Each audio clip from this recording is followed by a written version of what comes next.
Merhaba arkadaşlar, kanalıma hoş geldiniz.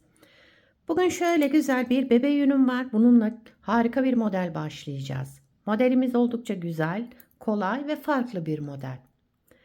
İpime uygun kullanacağım şiş 3,5 numara.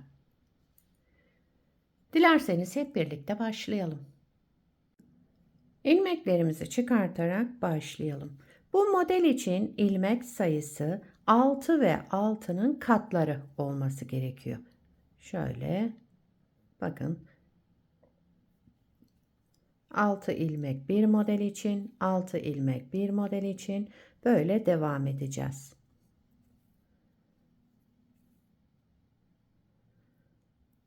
Ben ilmeklerimi tamamlayıp geliyorum. İlmeklerimi çıkardım. Daha sonra bir sıra ters ördüm. Şimdi örgümün ön yüzüne geçtim. Ön yüzünde modeli kurmaya başlıyoruz. Birinci sıra ön yüzündeyim. Kenar ilmeğimi örmeden aldım. Kenar ilmeğinden sonra 4 ilmek düz. 4 ilmek düzden sonra 2 ilmek ters. 4 düz.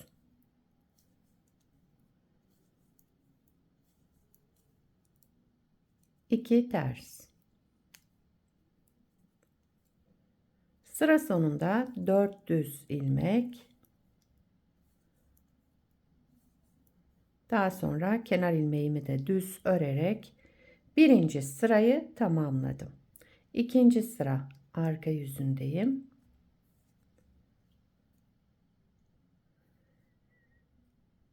Kenar ilmeğinden sonra 4 ters 2 düz. Yani düzleri düz, tersleri ters örerek sıramızı tamamlıyoruz. İkinci sıra arka yüzündeyim.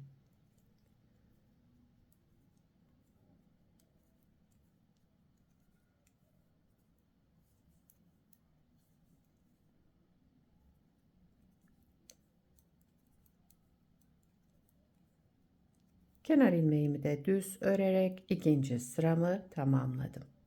Üçüncü sıra ön yüzündeyim. Kenar ilmeğimi örmeden aldım. Yine ilmeklerimizi olduğu gibi. Düzleri düz, tersleri ters örüyoruz. Üçüncü sıra ön yüzünde. 4 sırayı bu şekilde tamamlayacağız. Daha sonraki 2 sırada modeli şekillendireceğiz. Evet. Düzleri düz, tersleri ters örerek sıra sonuna kadar devam ediyoruz. Kenar ilmeğimi de ben düz olarak ördüm. Dördüncü sıra arka yüzüne geçtim. Kenar ilmeğimi örmeden aldım. Kenar ilmeğinden sonra yine aynı işlemleri. Düzleri düz, tersleri ters örelim.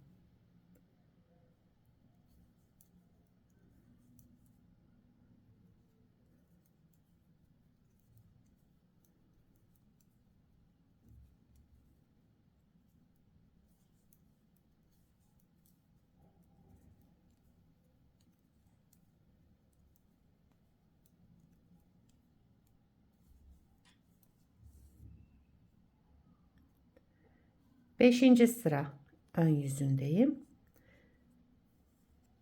Kenar ilmeğimi örmeden aldım. Sırada 4 tane bakın düz ilmeğimiz var. Dördüncü ilmeğin arka boşluğundan girerek şöyle göstereyim. Bir ilmek çıkardım, aldım. Şu şekilde. Burada 4 ilmeğimiz var. Bunun birincisini düz ördüm. 2 tanesini ters öreceğim. 1 2. Modeli de kaydırmış olduk burada. 2 ilmek ters. Daha sonra 2 ilmeğimi düz. Bakın bir ilmek çıkardım, aldım. Daha sonra ilmeklerimi bir düz, iki ters, bir düz olarak ördüm. Şimdi buradaki iki tersimizi de düz örüyoruz. 1 2. 2 ilmek düz ördüm. Yine geldim buradaki 4 düz ilmeğe. Dördüncü ilmeğin arka boşluğundan bir ilmek çıkardım, aldım. Sıradaki ilmeğimin birincisini düz ördüm. 2 ilmek ters örüyorum. Yani ikinci ilmek ve üçüncü ilmeği ters ördüm.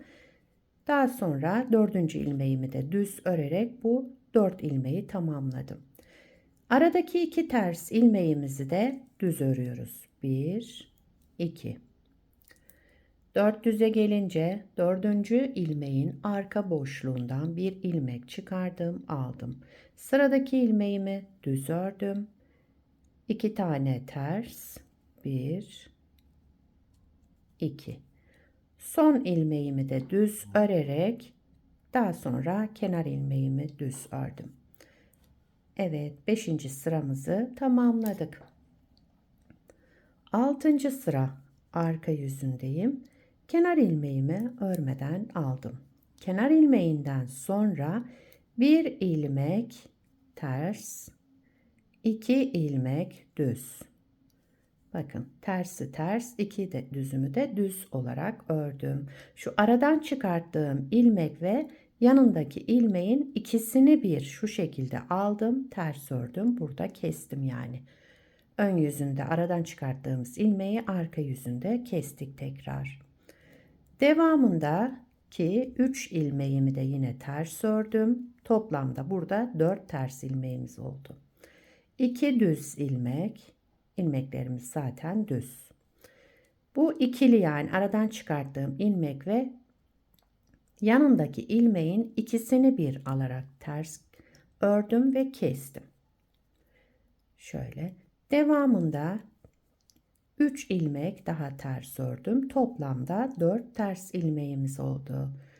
2 düz ilmek. Son kalan 2 ilmeğimizi de bu şekilde keserek şöyle tek ilmeğe düşürelim. Daha sonra kenar ilmeğimi de düz ördüm. 6. sıramızı tamamladık. Şimdi 7. sıra ön yüzündeyim. Modeli zaten kaydırmış olduk. Bakın buradaki ters ilmekleri şu aradaki 2 ilmeğe kaydırdım. Modeli şimdi kaydırarak devam ediyorum. 7. sıra ön yüzündeyim. Kenar ilmeğinden sonra bir düz, 2 ters. Yani düzleri düz, tersleri ters örüyorum. 1, 2, 3, 4 ilmek düz ördüm. 2 ilmek ters, 4 ilmek düz.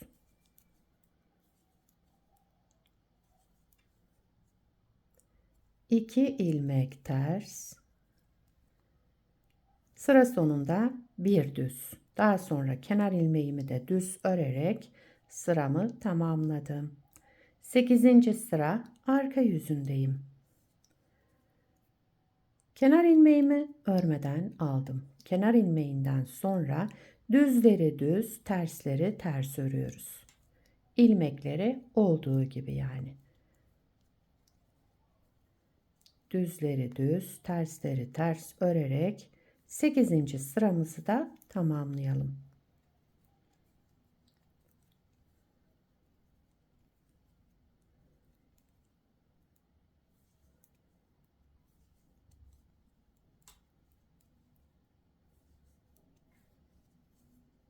Evet. 9. sıra ön yüzündeyim. Yine ilmeklerimizi olduğu gibi örüyoruz. Düzleri düz, tersleri ters örelim. Bakın aynı şekilde örerek devam ediyorum.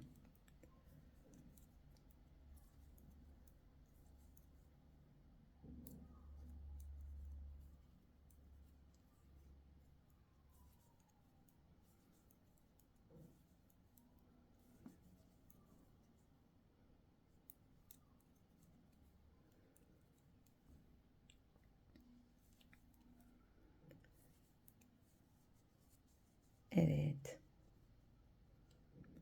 9. sırayı da tamamladık.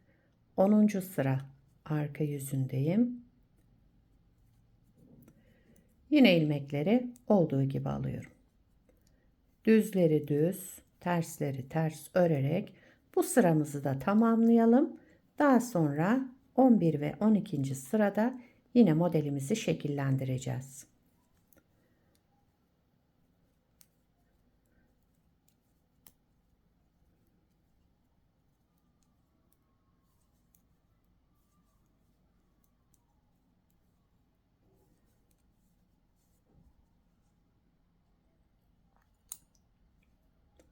11. sıra ön yüzündeyim. Kenar ilmeğimi örmeden aldım. Kenar ilmeğinden sonra bakın 1, 2, 3 ilmek düz ördüm. Bu terslerimi de düz ördüm. 4 düz ilmeğe gelince 4. ilmeğin arka boşluğundan bir ilmek çıkardım, aldım. Bu 4 düzün de birincisini düz ördüm. Şöyle. Birinci ilmeğimi tellendirmeden alayım. Düz ördüm. Diğer ikisini ters. 1, 2 ilmek ters. 1 ilmek düz. Şu şekilde yaptım. Bu ters ilmeklerimizi de düz örüyoruz. 4 düze gelince 4. ilmeğin arka boşluğundan bir ilmek çıkardım, aldım. Bu 4 ilmeğimin birini düz, ikisini ters ve bir düz daha örerek 4 ilmeğimi tamamladım. Şimdi burada 3 ilmek düz, 2 terslerimi düz ördüm, 1 ilmek de zaten düzüm var. Toplamda 3 düz. Daha sonra kenar ilmeğimi de düz örerek sıramı tamamladım. 12. sıra arka yüzündeyim. Kenar ilmeğinden sonra şu şekilde 1, 2, 3 ve 4 ilmek ters ördüm. Burada 2 ilmek düz, bir de bu ilmeğim de zaten düz, 2 ilmek düz. Şu aradan çıkarttığım ilmek ve önündeki ilmeği de bu şekilde şöyle alarak ikisini bir topladım, ters ördüm, bir ilmek eksilttim burada. 1, 2, 3. Şununla beraber yani toplamda 4 ters ilmek örmüş olduk. 2 düz, zaten bu 2 ilmeğim düz. Yine düz olarak ördüm. Bu ikili ilmeğimin de ikisini bir alarak şu şekilde ikisini bir aldım, ters ördüm ve kestim yani. Devamındaki 3 ilmeği de ters ördüm. 2, 3. Kenar ilmeğimi de düz örerek 12. sıramı tamamladım. Modeli bir kez kurmuş olduk. Bakın kaydırmalı bir model. 6 sıra bu şekilde yaptık. 6 sırasını da kaydırarak kurmuş olduk. Toplamda 12 sıra. Şöyle modeli bir kez daha kuracak olursak burada birinci sırada ne yaptıysam bakın aynısını yaparak başlıyorum. Sadece birinci sırayı beraber yapalım. Modeli ikinci kez kuruyorum. Birinci sıra ön yüzündeyim. Kenar ilmeğinden sonra 4 ilmek düz. Zaten ilmeklerim belli. Bakın 4 ilmek düz, 2 ilmek ters. 4 ilmek düz, 2 ilmek ters. Daha sonra yine 4 ilmek düzle sıramı tamamlıyorum. Kenar ilmeğimi ben düz örüyorum. İsterseniz ters de örebilirsiniz. Evet, modelin birinci sırasını beraber kurduk. Bakın düzlerin, terslerin yerleri zaten belliydi. Aynı şekilde devam edilecek. Şu aşağıda yaptığımız gibi devam edilecek. Anlaşılmayan yer olduysa videoyu tekrar baştan izleyerek yapabilirsiniz. Şöyle göstereyim. Bir parçalı daha önce hazırladım. Bunu da lastiksiz hazırladım. Aynı ipi kullandım. Aynı kalınlıkta şişle. Şöyle. Ama isterseniz lastik üzerine de başlayabilirsiniz bu modeli. Modelin ilerlemiş hali böyle olacak. Arka yüzü de bu şekilde. Her iki tarafı da gayet güzel bir model. Bu modeli istediğiniz örgüde uyarlayabilirsiniz. Yetişkin örgülerinde, çocuk örgülerinde hepsinde kullanabileceğiniz güzel ve farklı bir model. Yelek, hırka, süveter, atkı, bere, bebek battaniyesi, etol şal yapımında da kullanabilirsiniz. Hepsinde gayet güzel olur. Sizler de nelerde kullanacaksınız bu modeli? Onları yorumlarda belirtirseniz sevinirim. Şöyle bırakayım. Beni buraya kadar izlediyseniz bir beğeni yapmayı, yorum yapmayı, beni desteklemeyi unutmayın. Şimdiden hepinize teşekkürler. Yapacak olanlara kolay gelsin. Bir sonraki videoda görüşmek üzere. Hoşça kalın.